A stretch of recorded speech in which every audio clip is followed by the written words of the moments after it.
Good evening. This is Mae Brussell in Pacific Grove, California, at KAZU FM. It's broadcast number 563, and it's September the 20th, 1982. There's been so much important news going on this past week. Many of you are aware of the interrelationship of some of these events. I'll run them down for you. I wanted to do an entire program on the murder of Grace Kelly. I'll get into a little bit of that, and then, of course, next week I'll do a lot more. But her death came at a time where many other important events that were not separate from it, that were related to it, were taking place. One of the main events, of course, was the murder of Bashar Gemayel in Lebanon, and we'll go into that in detail, I hope. Licio Gelli, just when I came on the air last Monday, was arrested in Switzerland. I think he'll be sent to Italy for many charges. They're not going to charge him for the murder of 86 people at a tunnel or the train blew up, but other charges, and Licio Gelli went to collect hundreds of millions of dollars out of the Swiss banks, but I believe that at this time he had to be sacrificed to protect the Vatican.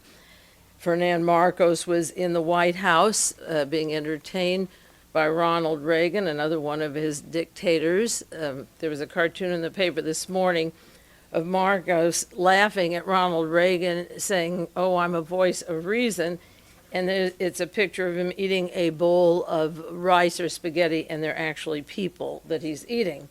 And then there was the murder of Mr. Ghatzadeh in Iran, a very important event for the news that it revealed and the person he was and what was going on with the Shah of Iran and with Khomeini over in the Middle East. And of course, the massacre in Beirut, a shocking phenomena, but predictable considering the cast of characters.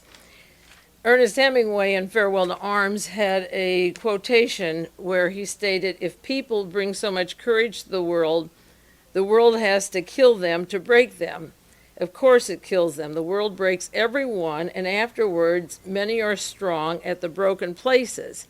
But those that will not break, it kills. It kills the very gentle and the very good and the very brave impartially.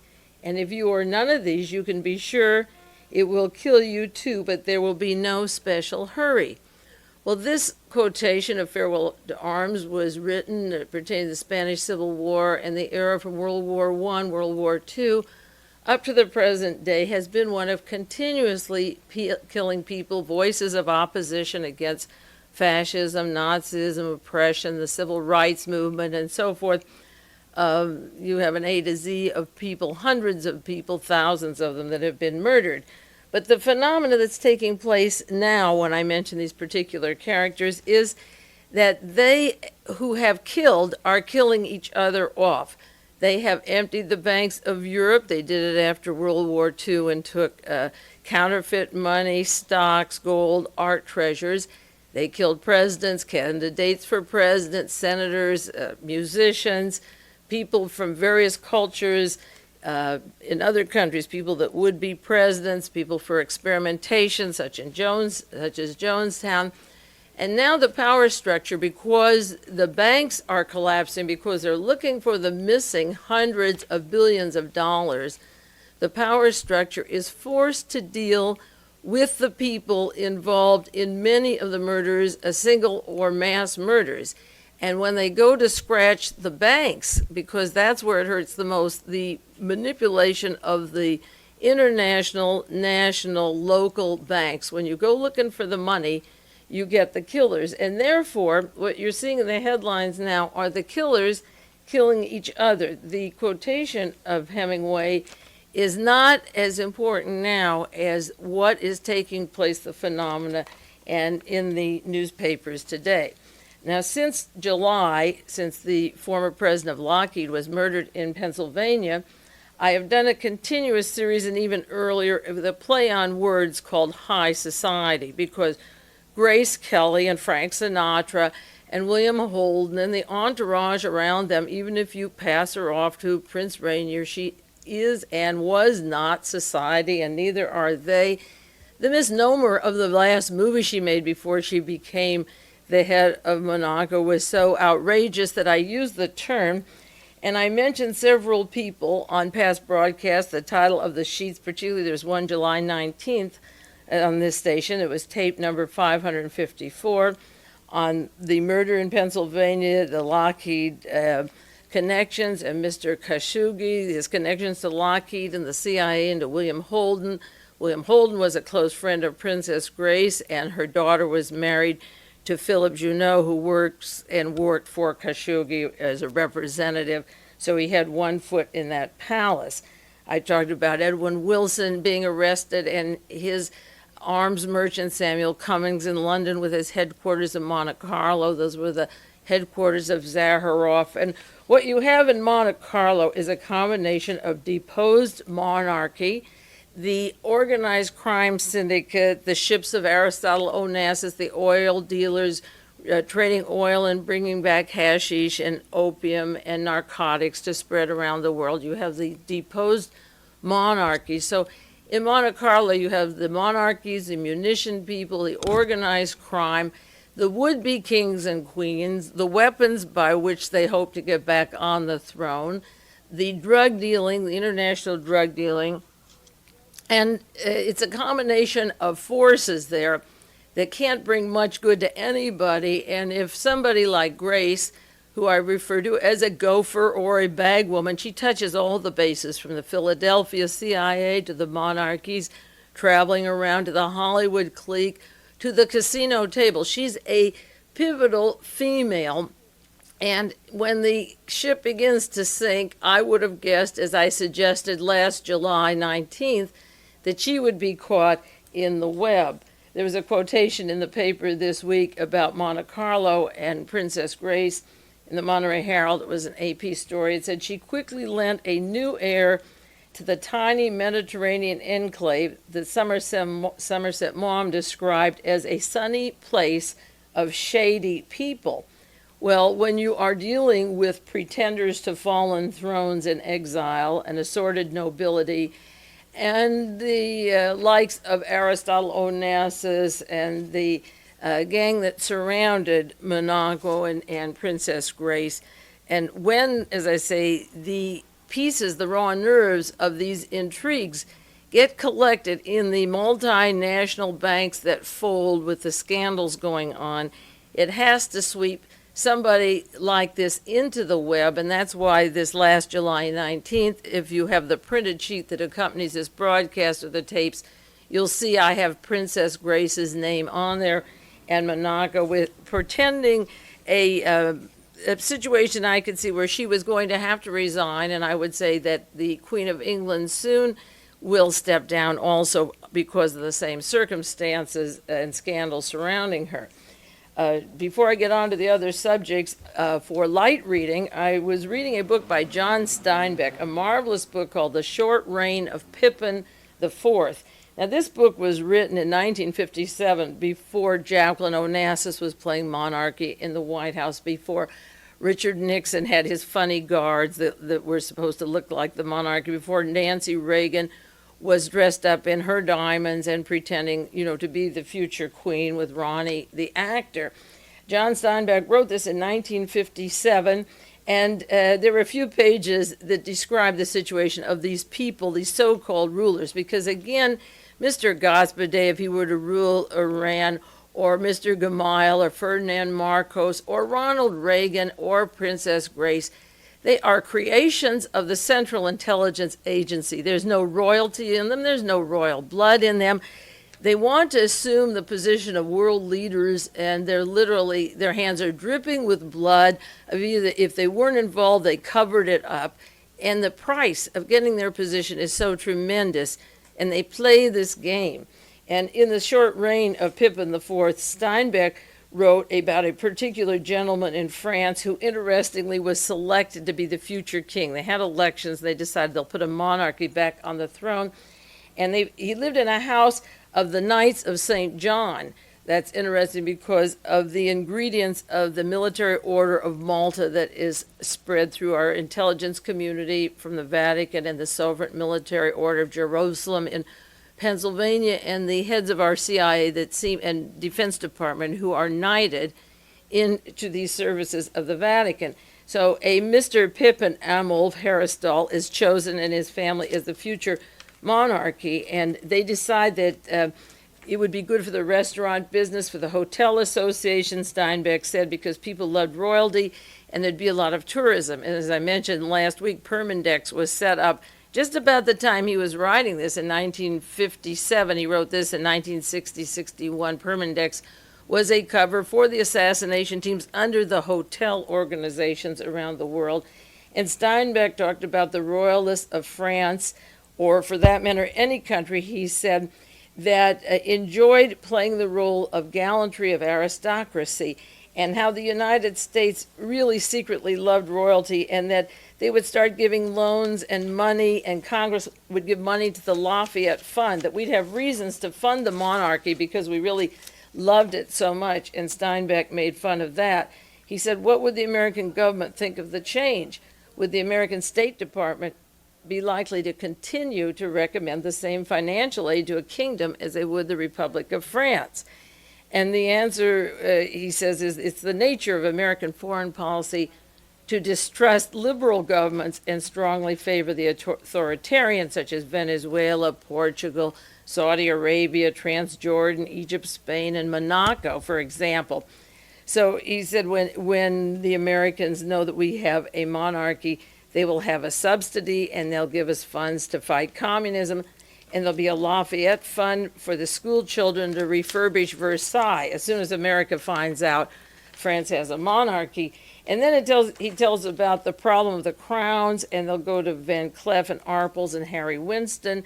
Well, Harry Winston is the jeweler who has given Nancy Reagan allegedly $1 million worth of diamonds that she has not returned. This was written in 1957. And then Steinbeck tells how you promote your king or your monarchy. You get advertising agencies, and this was written before J. Walter Thompson was exposed for being behind Richard Nixon and Ronald Reagan. And he tells about the staffs and how they'll write the speeches, and how a president can't make a speech. Nothing's left to accident. He's rehearsed, and there's authority in his voice. He's staged, like Marilyn Monroe, he says. He has a stage manager, and it's rehearsed. And the agency takes care of all this. It's called institutional prestige. So one of the things that we're seeing right now is institutional prestige running around hiding some of the things they've done in order to get where they are. And I'll do more in a little while about Grace if we have time, or for sure get back to it next week. But I do want to run down some of those most important events that took place simultaneously or just before her accident. As I say, the one article from the Los Angeles Herald, Italy is extraditing their most wanted man. Licio Gelli is the most wanted fugitive in Italy. He caused some of Italy's worst post-war scandals. He belongs to the super-secret Masonic Lodge, the Propaganda Due.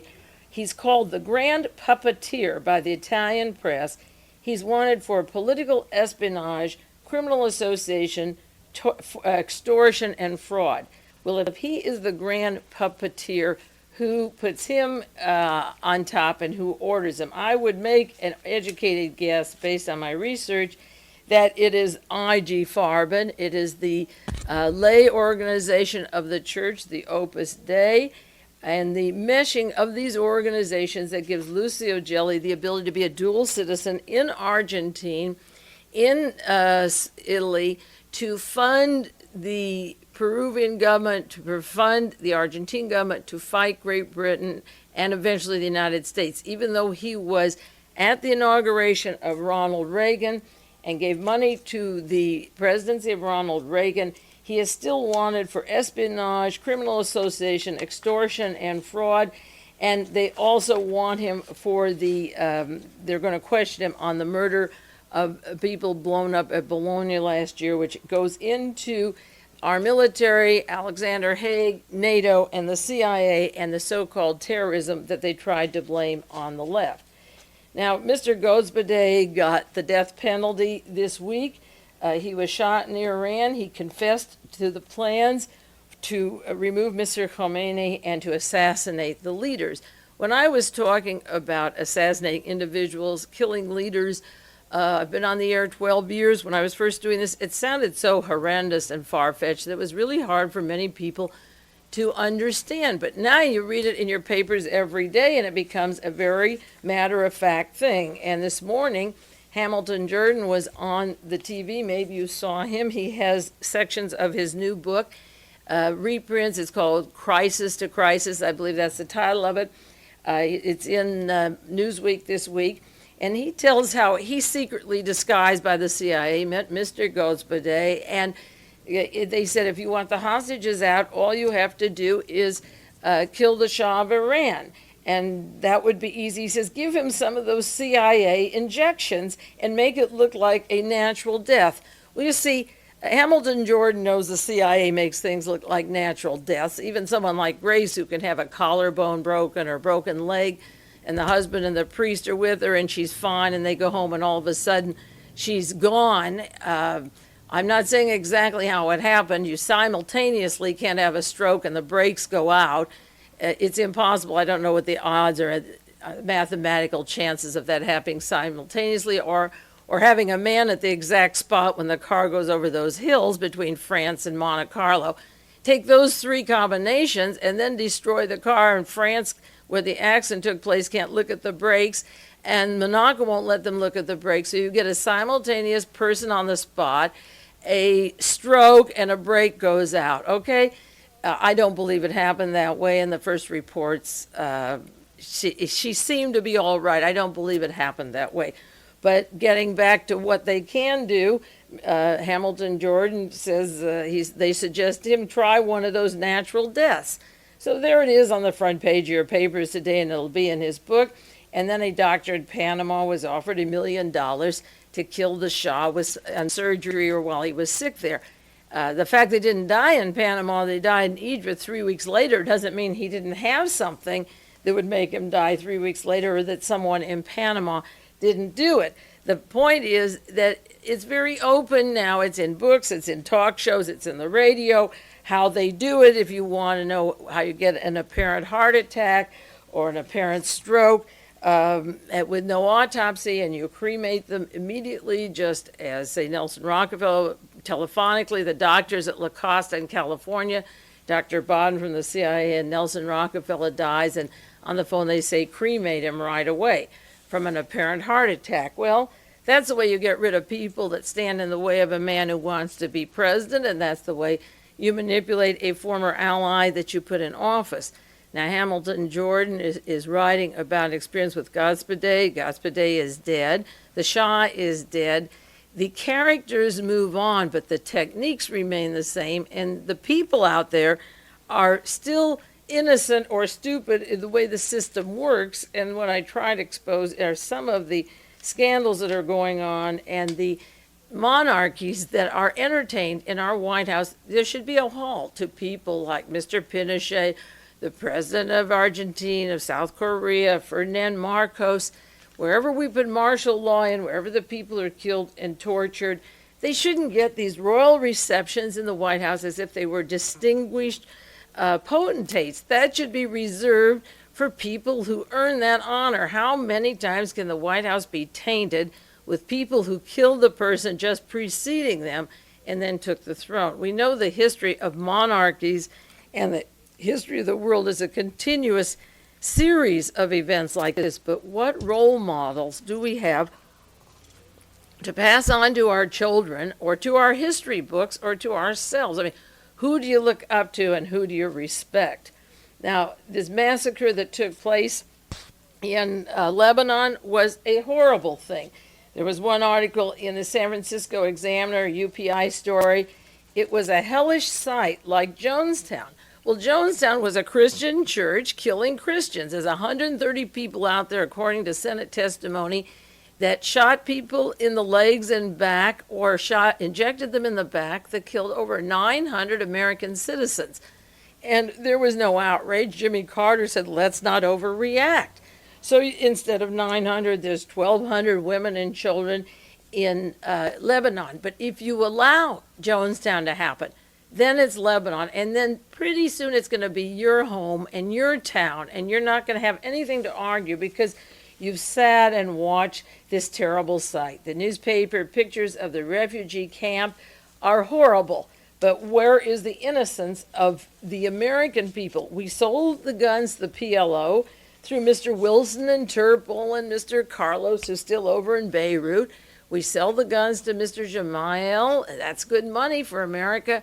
We sell the guns to the Israelis, and we just keep manufacturing them. We sell the newspapers that tell the story, the Time and Newsweek and the reporters and the news analysts. And everybody makes a buck talking about it, and nobody is interested in stopping it at all. If there's any innocence left in the American people for what's going on over in Lebanon, and two wrongs never make a right. I just got finished reading the new edition of Counterspy this month, the May-June issue. U.S. Green Berets torture in El Salvador, and a fellow who left El Salvador escaped and went to Mexico. There are articles about his experience in the New York Times, a series of 4 articles starting January the 11th, 1982. The Green Beret went over there and took the military, and they showed him. He was in the army in El Salvador.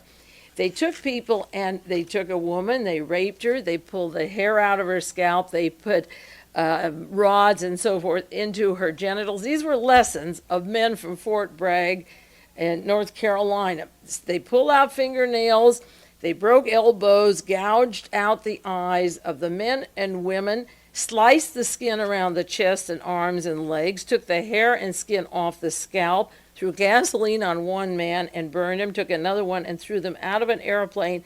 At 14,000 feet, he was alive and tied, thrown out to sea. The Green Berets came down to teach the El Salvadorians how to torture, how to mutilate, how to handle citizens of their own country. The United States pays them. You're paying their salary. They're down there, so you can't act outrage. If you pay your taxes and you sit and take this, you can't act outrage at what's going on over in Lebanon. Now, I've talked about the drug dealing of Mr. Begin and Mr. Jamal and how the hashish is in bloom now. And boy, it's a big battle, as much for drugs as for any other thing in the area. Spotlight, which is Liberty Lobby, a very far right-wing newspaper. Many people like it, has an article before Jamal was murdered. This was last week. Lebanon's leader shown as a bandit and a murderer. He's involved in terrorist acts. It tells how he kills, how he mistreats people, kills his opponents, how his troops killed 50,000 people in the last 7 years. Now, the United States has an election. We get our best people, the McNeil-Lear report, the so-called intellectuals, meet the press, face the nation, the elections in Lebanon. Those weren't elections. They were hand-picked people, picked since Mr. Jamal's father was picked by Adolf Hitler and Mussolini, forming the Phalange. And Pierre Jamal was a pharmacist in 1936 when the Phalange was set up over in Lebanon. I wonder, as being a pharmacist, if he worked with IG Farben and those chemical companies and Sterling Drugs and so forth that were set up during the war period. But Liberty Lobby has a long article about Jerry Falwell backs the Lebanese Christian killer. Now, this is, Liberty Lobby is a Christian conservative right-wing paper telling about the massacres of Jamal and the money that we've poured into his outfit. So when he becomes president and America and Israel select him as their president, and he's killed, then a slaughter comes out for women, children, the pets in the villages to wipe out these poor people. They've lived with nothing for how many years? For 34 years in tents on the fringe of society. And we come in and kill them some more to get rid of them, to keep the property safe for American investments. The New York Times, a different kind of a paper than Liberty Lobby, has a story in Bashir Jamal. This was August 24th, 1982, as commander of the Phalangist Christian military forces, known as the Lebanese forces. It was no secret that his troops received money from Israel. Mr. Begin himself gave aid of $100 million, and there's a story even up to $250 million, as early as 1976, that Israel had been funding this particular person as against the Arab population, the other people in the area. Israel and the Jamal family were going to divide this up. Now, the point is that you can't predict in Iran that the Shah has to be the ruler there, that Jamal has to be the ruler here, that Marcos has to be the ruler there, that we can decide in Taiwan or South Korea or El Salvador or Guatemala or Chile or Argentina or Brazil, where we had a coup right after Kennedy was murdered in 1964 with the help of Vernon Walters of the State Department, CIA, Sovereign Military Order of Malta. There's going to be a time where people are beginning, I think they're beginning now to look at the United States, and we're going to have to look at ourselves and say, what have we produced? We have a president assassinated in this country just less than 20 years ago, his brother assassinated, the civil rights leaders killed. Who is speaking up for the American people, and how long do we have to have these bloodbaths? I heard Ronald Reagan talking today, and New York Times will print up the transcript. That's the advantage of taking that particular paper. He said absolutely nothing except we'll send troops there. Well, I remember when we had troops in the Persian Gulf when the hostages were taken, and it cost, I think it was $1 million a day to keep the ships out there. We couldn't get the hostages out till they were ready to release them, and this country is going bankrupt, trying to support something that shouldn't be there in the first place, that has no sense and no reason. There was another article in the New York Times, September the 3rd, this was just 2 weeks ago. The full outlay of money to reconstruct Lebanon is $95 million. Could the United States use $95 million for rapid transit in a city, for schools or for education or trade, to teach minority people, whether it's computer or data banks, or you see classified ads for jobs they're not trained for them, to get them skilled? I just read that the Soviet Union built 1 million new homes this year, and they're going to build 1 million more later. I'm not lauding communism, but how are we going to compete with systems that have a house for everybody while we're giving millions of dollars over there we destroy the city, then we send $95 million to build it up again, and they don't even have a solution of what to do with the place. One final article before I get Jamal's assassination, I don't think we have to go into that too much in detail, from the San Francisco Examiner, August the 19th. And it says, by 1980, Jamal ordered his private army to move against one of his chief Christian rivals, the gunmen of former President Camille Chamoun. He slaughtered as many as 500 of them in a day-long string of surprise attacks. They refer to him as the mafia chieftain who governs by the gun and violently eliminates political dissent. Now, how can the United States recognize him as the elected president and encourage Israel to fund him, or we fund him? The whole world knows what he is. You can take any section of newspapers. I'm just using a cross-section from the New York Times, the Liberty Lobby, the San Francisco Examiner, and I have a pile more on this particular person. How can you build him up as a statesman? What is this person or any other person that we put into office? And this isn't far removed from Grace Kelly or Fernando Marcos or any of these other people. Grace didn't slaughter anybody, and she certainly doesn't have a track record such as Jamal, but they're not world leaders. They represent and are a cover for crime syndicates. If Jamal grows opium and hashish and sends it through the 3 main ports of Lebanon and through the 100 banks of Lebanon, it then hits Marseille and hits France, and the action and the bankers and the profits are used for those deposed monarchies. So, in fact, the Shah of Iran's widow was at the funeral of Princess Grace, and of course the Shah was one of the big dealers of opium in the opium market, and the Southeast Asian profit coming in from dope, trying to cut up the Turkey competition by paying them off, again with taxpayers, millions of dollars. This was the kind of operation that the United States was working, knowing the Shah and his family also were involved in narcotics. So as long as we're pushing these people, there will be these crises. We can talk about them every week, but they're going to keep going, and it's going to keep worse as time goes on. Now, I'm going to take a break, and I'll get back with you in 1 minute.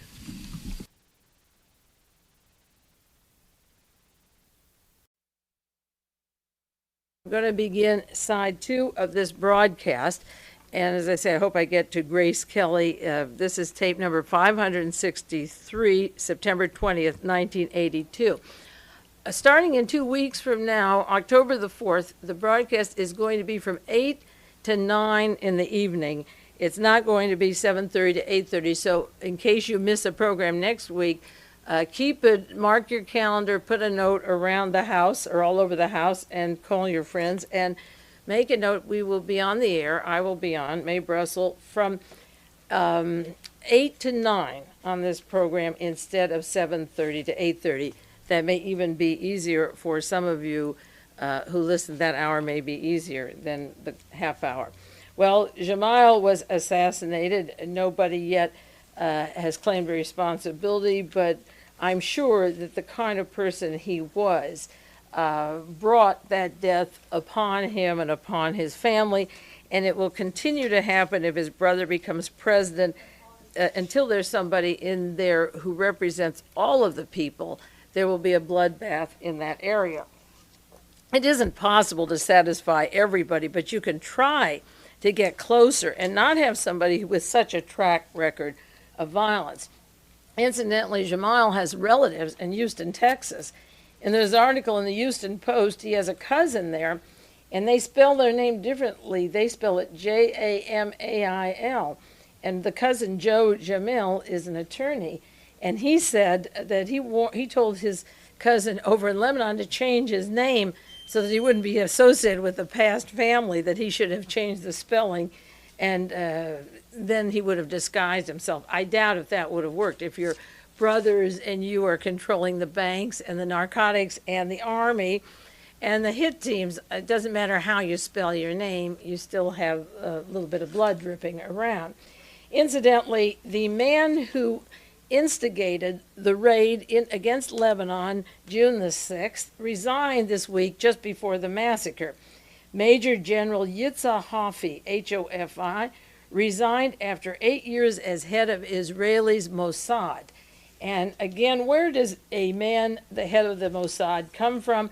Mr. Hofi, in Counter Spy, this last issue that I referred to with the El Salvadorian torture and the Green Berets, they have a long article on documents taken out of Iran regarding the Mossad and the CIA. When the hostages were taken in the embassy, the people there took the shredders, the pieces had gone through the shredder and put them together, and this information is available in Europe. And they had information on Major General Yitzhak Hofi, Hofi, and he was director of Mossad. It gives his biography. But he was trained in the United States. He attended the United States Army Command and General Staff College in the mid-60s. He visited the U.S. on many occasions. In 1968, he inspected police units and participated in Army exercises in Uganda, getting ready for Idi Amin, and you know what went on there. He wasn't there when Amin was there, but he was working with the police there. He also traveled around some interesting countries, which they list, because these countries are where the Nuganan Bank had set up their headquarters in the same time period. He traveled to Hawaii, Japan, Hong Kong, Bangkok, Tehran, and in 1970, and then went to Singapore on undisclosed business. This is the head of the Mossad. So the massacre followed after he resigned, but he may have gotten out with an inkling of what was happening. He was in charge, according to the Houston Post, of the invasion of Lebanon this last June the 6th. He just retired, and coincidentally, there was an article about him and his role being trained in the United States. No matter where you go, wherever there are these tragedies, these people have been trained at the colleges in Panama, the military schools, the police, the torture academies, the United States war colleges. This country has so much to change and so much blood on its hands that it is a terrible tragedy, as I say. And we in some way, it's got to stop. It can't keep going.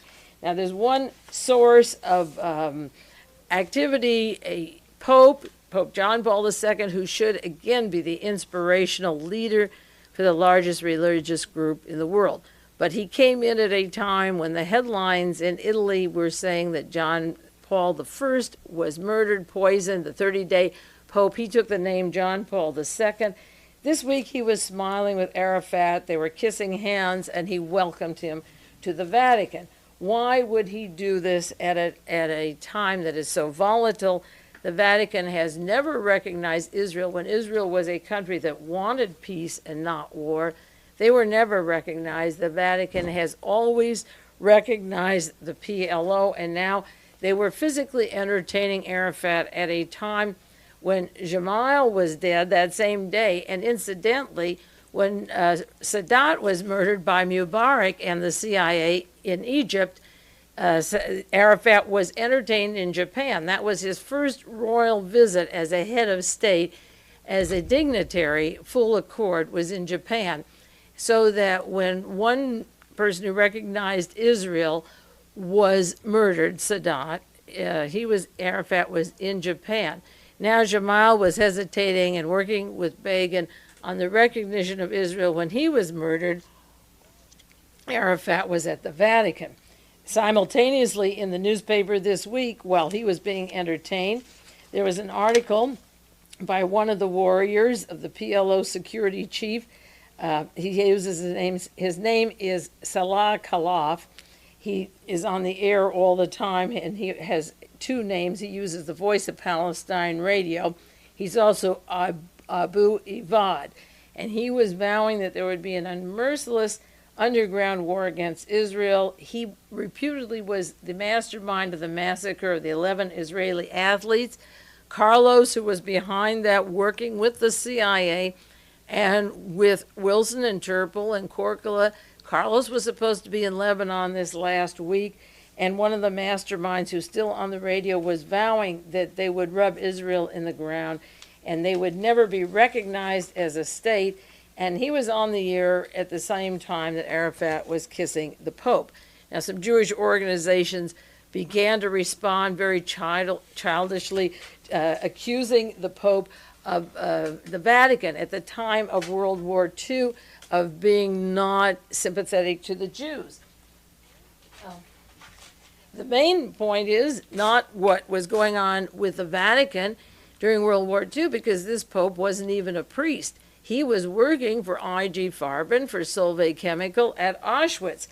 And when the arrangements were made for whether it was the Ustashi in Yugoslavia or the Croatians and the brutal terrorist activities that were under the direction of the Vatican, whether Adolf Hitler was working with the top Nazis, doesn't affect this Pope except what this Pope is doing now. As a matter of fact, a listener to World Watchers gave me one of these anti-Catholic comic books, but in amongst the text, and it's written by a real Jesuit priest who left the church, he has photographs and documents with the sources of information of various people in the church working with the Nazis, interestingly enough. And one of the pictures shows Cardinal Pacelli, who was in Berlin, who later became Pope Pius XII. That's the one that the Israelis were complaining about now. And he was sitting with Franz von Papen, head of Hitler's inner circle, and he swore that Hitler would bring the Third Reich, that it would be the first power, the Vatican would be the first power, that the principles of the papacy were involved between Hitler, von Papen, and also Mussolini. And in the photograph, with Hitler's top people and with Mr. Pacelli, over in the corner is a Mr. Montini, who became Pope Paul VI. Now, Montini was present with von Papen and with Pacelli and with the Hitler group, but Montini was to become the mentor of this John Paul II.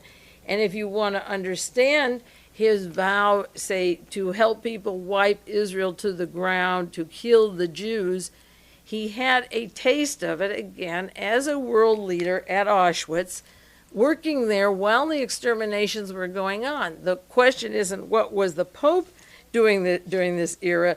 The question really is, what was John Paul II, not the Pope Pius XII Pacelli, but what was the other one doing? Now, Time Magazine and the London Observer both had articles this week on the Opus Dei. I mentioned that at length either last week or the week before. In the religious section, it's not Time, pardon me, it's Newsweek. It's called John Paul's Shock Troops, and it tells about the loyal people to John Paul II and how the Jesuits are too liberal-minded, and that the Opus Dei, meaning God's work, will carry on. And John Paul II believes that these people will keep conservatism, and as I say, the Middle Ages and the Inquisition, safely in his hands if he could have his way. And this is an article about John Paul II seeing them as a wave of the future to put down any liberal ideas that are in the heads of Catholics around the world. It gives the origin of the Opus Dei that I've had on this program starting in 1928, and it tells about the use of flagellation and the leather whips and the chain mail bands around the thigh and waist. I'm wondering, when I read Vicki Morgan's explanation of her treatment and her Marquis de Sade with Alfred Bloomingdale, if he was a lay Opus Dei member, and that the whips and chains were part of his religious cult, because this, she says, she was paid to do this. This was a necessary part of his daily treatment. And this week, incidentally, again, high society with Alfred Bloomingdale. She says that she was in on cabinet appointments in the White House, on contributions to Ronald Reagan, that she was with Alfred Bloomingdale daily, and that he would call her from 5 to 15 times a day, and that she was part of the inner circle of the real White House appointments and funds. She knows who gave what, such as Lycia Jelly or Michael Sindona or the Opus Dei to Ronald Reagan's administration. Vicki Morgan will get a settlement from the White House because it involves the White House, and it isn't just sex with her and Alfred Bloomingdale. It wasn't. Now, as I say, the articles about the Vatican was outraged by Israel charging silence on the Nazis. They missed the point. You simply can't get to the Jewish organizations to investigate the Pope. So I guess that they're dumb enough that they're going to have to learn the hard way and take a lot of insults and obvious entertainment of people who want to wipe them out. And if they're wiped out, I guess in the end they probably deserve it for being so stupid. Tomorrow night, and many of you get this tape a week later, up to a week later, so you might have seen it or might not, but for local people, tomorrow night there's going to be a program on NBC, Did the Russians Plot to Kill the Pope? If you're interested in the broadcast I did on the assassination attempts on the Pope, you can write to me and I'll give you the tape numbers and you can order them separately. This kind of thing is like NBC and CBS and ABC doing how Fidel Castro planned to kill John Kennedy, and all of it was lies and all of it was propaganda. And I'm sure that Mr. Mohammed Agca and his cohorts would like, in return for leniency, say that Russia sent them. But the Soviet Union knows they had nothing to gain by shooting the Pope, and Castro had nothing to gain by shooting John Kennedy. And if Fidel Castro killed John Kennedy, then the Russians shot the Pope. It's propaganda.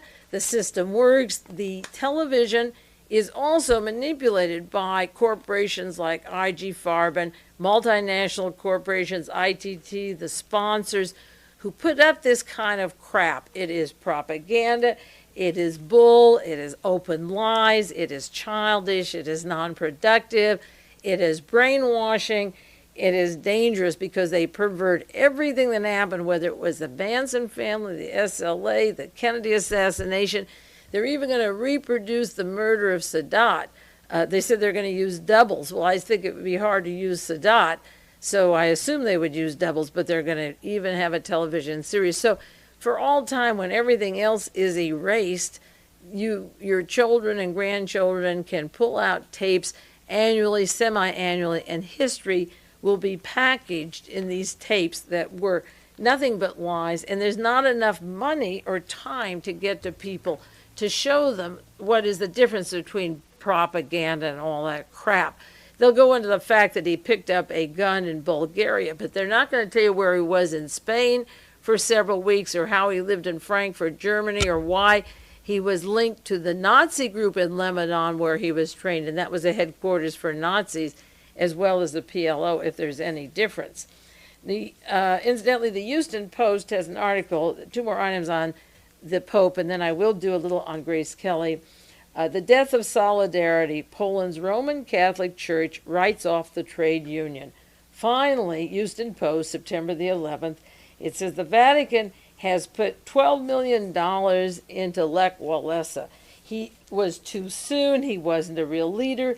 They go into the fact that the labor union was contrived, that the Vatican wanted this to happen, that John Paul II these days is mourning for what he considers the death of solidarity. His dream was to export successful, moderate trade unions.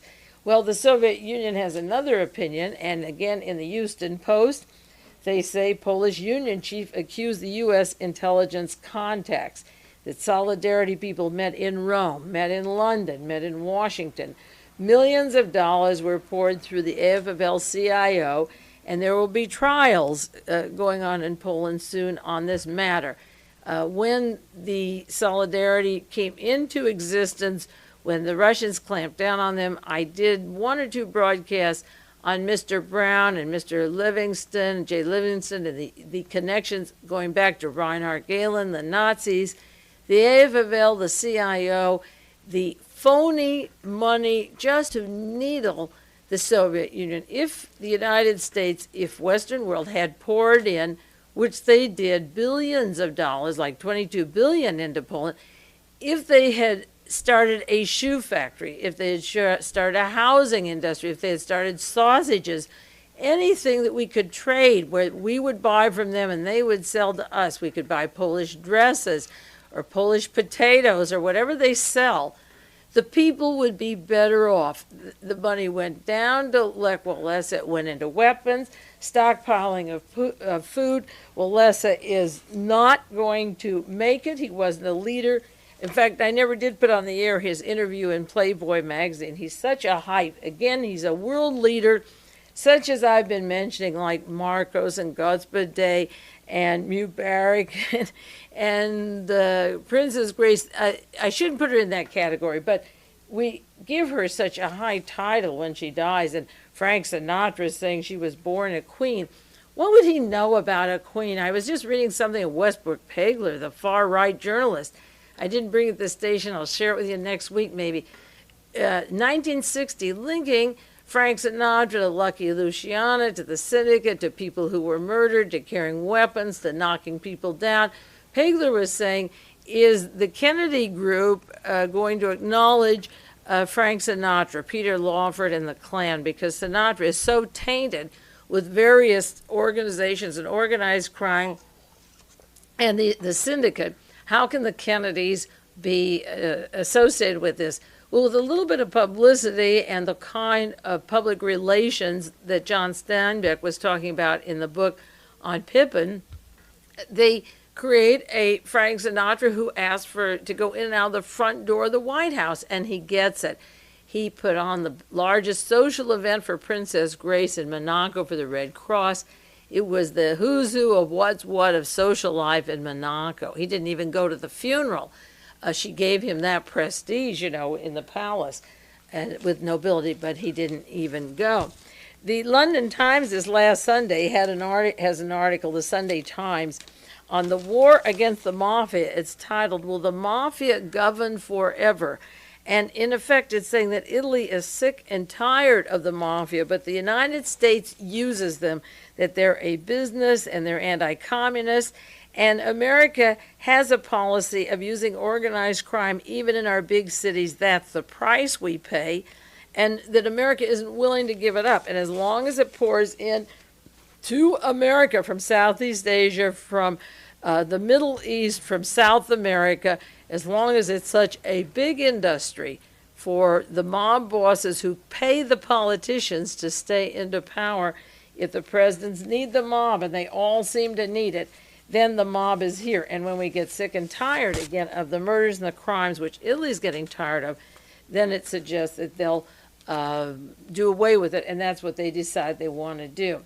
Well, I will talk a few minutes. I have 10 minutes more, and I'll talk a little bit about the accident of Princess Grace of Monaco, which, as I say, didn't come as a surprise to me, because as of July 19th of this year, I could see her and also the royal family of England getting swept into an abyss that it's very hard to extricate themselves. The families are involved in this web, and it's hard to save face when the criminals such as Edwin Wilson and Michael Sindone and Roberto Calvi and Licio Gelli, when Frank Turpel, as these people get caught and start to sing for their freedom, and the Nugan Bank gets exposed with its connections to London and Saudi Arabia. Remember, Michael Hand's still floating around, and it's making the front page 3 days in a row in the Wall Street Journal. When all these scandals are coming down, the Banco Ambrosiano and the 200 banks in Europe, the American banks, the new scandals of the Citicorp and the manipulations of the funds. If you've been reading that, they're missing millions of dollars and transferring on paper funds. As these scandals, the banking scandals unfold, they do bring these people down for many and various reasons. Now, when Grace arrived in Monaco on American ship to marry her prince, flowers rained down from Aristotle Onassis' private plane. Of course, he hosted Hjalmar Schacht and Otto Skorzeny of all of Hitler's top team on his German-speaking yacht where only German was spoken. No Onassis alive to go to her funeral. His son is dead. He's dead. Jackie wasn't there. I didn't see anything about her sister, the Princess Radziwill. High society was as interesting for who wasn't there or who was there. And as the newspaper article said, to one side sat a mix of pretenders to fallen thrones, royalty in exile, and assorted nobility. Now, there was a driver, a man, who was right at the spot when the car went over. He's a 62-year-old flower nursery owner. The car went over a cliff 120 feet. He allegedly dragged Stephanie from the car, and then the princess was trapped behind the wheel. Well, what were the stories? Of course, it was brake failure right at the beginning. Again, the witness at the exact spot, it reminds me of detonating Orlando Letelier and Ronnie Moffat's car in Washington, D.C. It's very interesting on these winding, curving roads that somebody just happens to be there, manages to go down to put the fire out, the car's on fire, and extricate these people. Now, the person who rescued them said Stephanie was at the wheel. Then there was a contradiction. No, she wasn't at the wheel. It was Princess Grace who was at the wheel. It goes down 120 feet down the cliff. I think you all saw pictures of that. And there were discrepancies who was driving it. Then Stephanie wasn't driving it. She was trying to hold the brake and couldn't do it because her mother had a stroke. First articles, the brakes failed. If the brakes failed, let's see the car. If it wasn't the brakes, then look at her head. Then they said with a scanner that she had a small stroke. Then she had another stroke. There were accounts that the family was with her when she died. There were other accounts that they called and said, should we turn off the machine? There's brain damage. She's not going to live. A priest had come to see her and didn't give the last rites, and in the first interview seemed to think things were okay, and then all of a sudden she's in this deep coma and she passes away. The Thursday evening television, shortly after the accident, this was September 16th, had a program called The Mystery of Grace's Accident. And also a newspaper right away, I think it was the San Francisco Chronicle, had a box the same day in the corner, mystery. Well, it took 20 years for the media to admit there was a mystery with John Kennedy, or Robert Kennedy, or Marilyn Monroe, okay? All of a sudden, they're catching on. And on the TV, last Thursday night, they asked questions. Was the family told the truth before she died? How serious was it when she went in? Why weren't they told? And how come she died so fast when they were told of these other injuries? Another question they asked was, how could a doctor from far away say she had a stroke? Some doctors came from Nice. They allegedly took a brain scanner, but the opinion was that in this condition it would be hard to tell what happened. They questioned on the TV the ability to recognize a stroke at that particular time. The accident occurred in France, but no French officials were allowed to see the car. They could not examine the brakes. That was brought up on television. I think it was Channel 2, which is LA. I was down in LA, so I think it was CBS down there. It's a different number than up here. The car was secreted to Monaco, where it was not officially examined. What would be the harm of asking the person who took care of the car last, when did you have new brakes put in? Was it serviced? Checking out, were the brakes put in last week, a month before? How often does she go over those mountains? I'm sure they're conscious of the fact that they need brakes when they're going from France to Monaco. You've seen those hills. Why wasn't the car seen? And these were questions asked right away by the news media. And then the official report was that she suffered a stroke, as I say, when Stephanie pulled the handle, and then it was changed. Stephanie drove. She didn't drive. She tried to hold the brake. She couldn't. Now, nobody has seen or interviewed Stephanie. She's not visible. Has she a broken spine? How bad is she hurt? Will she be at the hospital for, in quotes, psychiatric treatment? Will her memory be erased from the accident? Where was Grace when she went from France? Did she stop and see somebody, or who was she with? You see, one of the questions asked when Roberto Calvi was found dangling over the Blackfriars Bridge in London, the president of the Banco Ambrosiano, was who did he see in London for 4 or 5 days?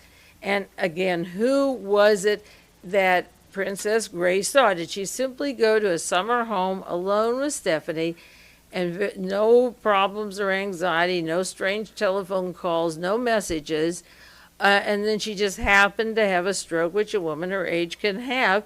Or was she under pressure, or did she receive phone calls? You're not going to know the answer to those questions, and neither am I. I think the case is closed if the car is not seen right away. If France can't have the car, if the doctors played it lightly and she suddenly turned bad, there will always be questions, as there were in the Marilyn Monroe death, and the answers won't come very fast, as I say, if ever. She missed the turn, the guardrail, and went over that cliff. Now, she was very active in Hollywood with William Holden, another fellow that died this year. She was close to William Holden and worked with Frank Sinatra before she sailed to Monaco. Princess Grace held the Grand Cross of the Order of St. Charles and the Grand Cross Merit of the Sovereign Order of Malta in Monaco, as does Henry Kissinger. And several weeks ago, when Alexander Haig resigned from the State Department, or was fired after the trip to Europe when Roberto Calvi was murdered, he also belonged and tried to resign from this same secret order from Malta, from Monaco. She belonged to the Order of the Sovereign Order of Malta in Monaco, and that group have been under suspicion since Licio Gelli fled, and now that he's back, goodness knows what he's saying, and there is death to people who talk. This is a vow of silence, and if you talk about those secret sovereign orders, you can be murdered. It was the San Francisco Chronicle that had a big box, 4 inches by 4 inches, Grace accident puzzle. Monaco mourns Grace and questions the wreck. As I say, people are getting smarter. This was within 2 days of the accident, they were questioning what happened at this particular time. Now, the prince was suffering, according to current stories in the Chronicle. 2 of his closest friends died recently, and it doesn't say who.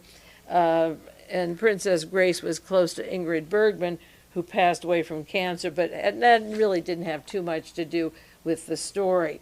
Now, Princess Grace, was on the board of directors of Pebble Beach, our own little local corporation, with Henry Kissinger and Gerald Ford and Madame Chenault of the Flying Tigers and Air America and the Nugan Hand connections. I'll do more about the conspiratorial links around there. She was on the board of 20th Century Fox that was sold to Marvin Davis. So therefore, our Princess Grace, who died, was on the board of Pebble Beach Corporation. She's gone, and I'll do more next week, but the other news was very important for me to touch that was happening around the incident when she had this mysterious crash. This is Mae Brussell. It is time to close now. I'll be back with you next week. This is KAZU-FM in Pacific Grove, California. And remember, 2 weeks from now, the program will be on from 8 to 9 instead of 7:30 to 8:30. You take it easy, and I'll be back with you next week.